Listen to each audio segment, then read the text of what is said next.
In early July 2025, NATO was carrying out a mission in the Baltic Sea called Operation Baltic Sentinel. The goal was clear: protect undersea infrastructure and guarantee free and safe navigation across international waters. According to NATO officials, this operation was launched in response to growing concerns about sabotage threats, especially after the 2022 Nord Stream pipeline explosion. With Sweden and Finland now full NATO members, the alliance said it was acting to strengthen maritime defense and prevent hybrid attacks. Everything was done within legal boundaries, following international law and standard naval procedures. But on July 13, Russia reacted sharply.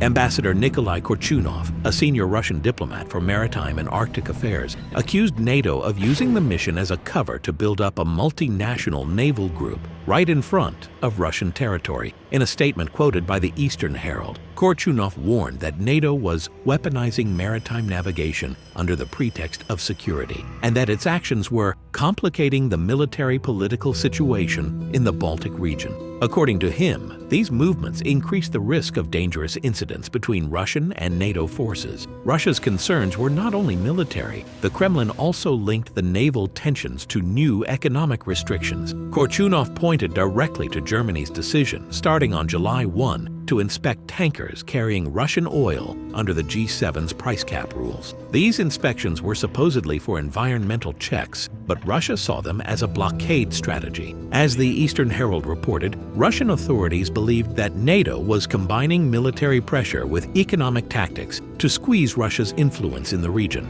Moscow raised the alert level of its Baltic fleet and warned that any further escalation would be seen as a direct threat. At the same time, Russian state media began spreading the message that NATO's drills were part of a larger plan to limit Russia's access to key maritime routes. What made the situation more dangerous is that, for the first time, Russia treated NATO's defensive operations as offensive steps, and that changed everything. NATO, which had been acting legally and transparently, suddenly found itself accused of aggression. Now, any move it made could be seen as provocation. What few noticed at first was that Russia's accusations weren't just reactions, they were calculated. By framing the situation as a threat, Moscow forced NATO into a corner. This attack, made through words, pressure, and coordinated actions, put NATO with its back against the wall, and the only response left was exactly the one Russia had hoped to provoke.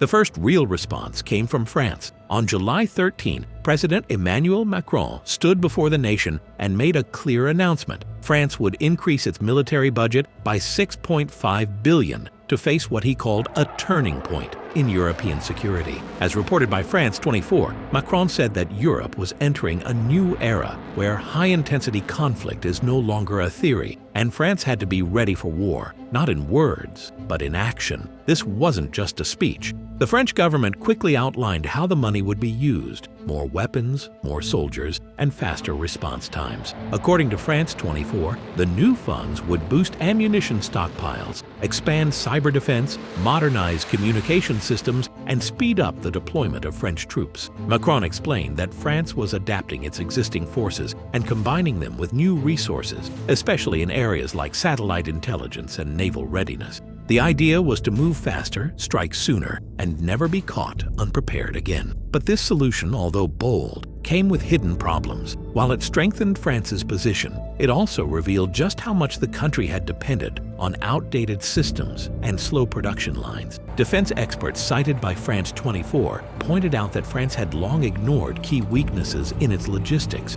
especially in ammunition supply, fuel transport, and troop readiness. Now, the country was forced to rely on industries that weren't ready to meet wartime demand overnight. And while the French government celebrated the funding boost as a necessary step, Russia wasn't focused on the new gear. It was watching the cracks underneath. Macron's announcement made it clear that France, and by extension NATO, was reacting under pressure, trying to fix vulnerabilities in real time. The fast move exposed how fragile some parts of the system really were. That first success, meant to show strength, actually lit up a warning sign. France had taken action, but it also showed its enemies where it hurt. And no one realized that this solution might actually be the beginning of the next phase of the conflict. Macron believed he had responded with strength, but what France didn't see was that they had just stepped into something deeper and far more dangerous.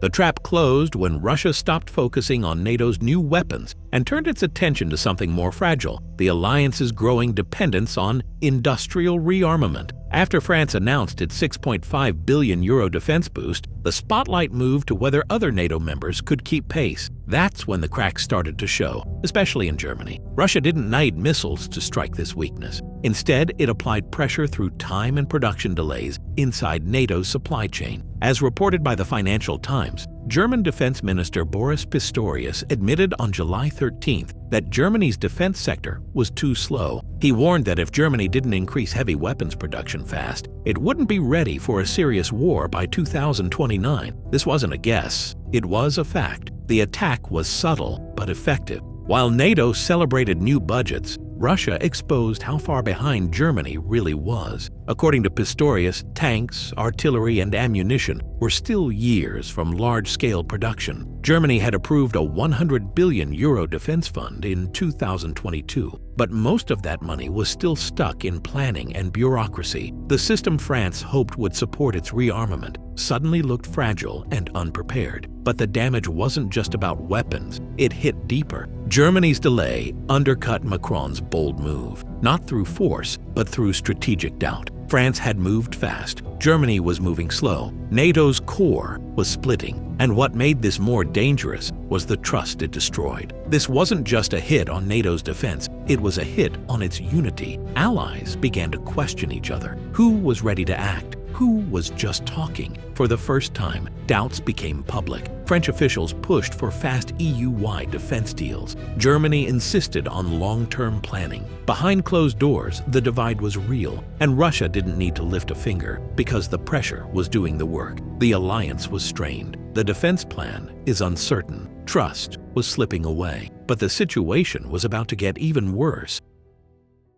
With NATO fractured, France isolated, and Germany frozen, the threat came from where no one expected, inside Britain's military command. On July 13, The Sun published a warning from General Sir Richard Dannatt, ex-chief of the British Army. War with Russia could happen in just 5 years. It is no longer unthinkable, he said. If NATO fails to prepare now, British troops may one day fight Russia directly on the battlefield. At a moment when NATO was distracted by internal delays, the warning cut through, clear, urgent, and impossible to ignore. Russia didn't launch missiles. It used timing, pressure, and information chaos to turn NATO's cracks into full structural failure. Hybrid tactics blurred lines, intelligence clashed, allies received different data, coordination began to fail before any shot was fired. But the effect was worse than disruption. NATO didn't just lose reaction time, it lost trust where it mattered most, inside its own command. The UK, one of NATO's most reliable forces, began to doubt its partners. France was rushing. Germany was stalled. No one was aligned. It wasn't a battle, it was collapse. The alliance split across decisions, timelines, and priorities, and Russia didn't need to move a single tank.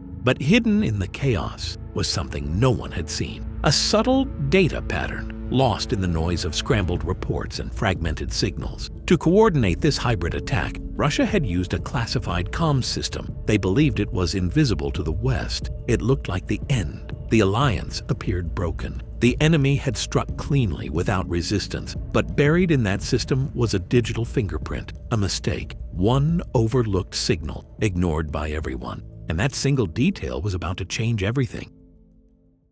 The turning point came from an unexpected place, not from a weapon, but from a silent NATO cyber unit analyzing industrial traffic deep in encrypted lines. They were tracing how Russia was producing weapons 3 times faster than Europe, as reported by Cyprus Mail on July 13, 2025. While NATO debated budgets, Russian factories in Kazan, Rostov, and Kaluga were working day and night, shipping tanks and shells without pause. But hidden in that speed, analysts found something strange, a flaw in the encrypted logistics system used by Russia's military supply chain. The messages were encrypted, but the origin and destination of each transmission were exposed, a silent trail of who spoke to whom. They couldn't hear what was being said, but they could see the pattern of communication, a real-time map of Russia's command structure. This wasn't a minor breach. It was a window into how Russia moved weapons, managed depots, and coordinated across regions. They didn't have the key to open the door, but they now held the entire floor plan